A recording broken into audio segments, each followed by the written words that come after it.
Welcome to Luca is a billionaire, where the only thing I invest in is your answers. You start by powering the avionics and selecting your navigation source. The simulator needs GPS or INS active.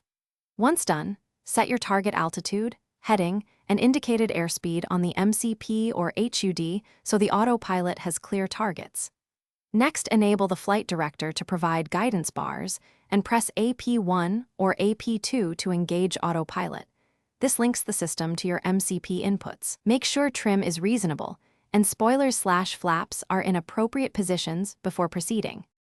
You now choose specific autopilot modes depending on phase of flight. Select VNAV to fly published vertical profiles or Alt-Hold to maintain current level. Once engaged, select SBD or Mach to control speed. This keeps your aircraft within limits. For lateral guidance, switch between HDG-SEL to follow the heading bug or NAV/LNAV to follow the flight plan.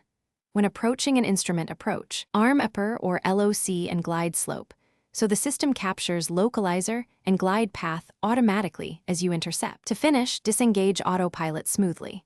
Press the AP button or use the yoke disconnect. Be ready to fly manually as control returns to you. If the autopilot misbehaves, check the flight director and the autopilot annunciators first to see which mode failed, then verify navigation source and MCP settings. If it fails to capture an approach or altitude, take manual control, correct flight path, rearm the correct modes, and re-engage. Key troubleshooting tip: switch NAV source and reselect the approach to force a new capture attempt. Thanks for watching and please subscribe. It's the best investment you'll ever make.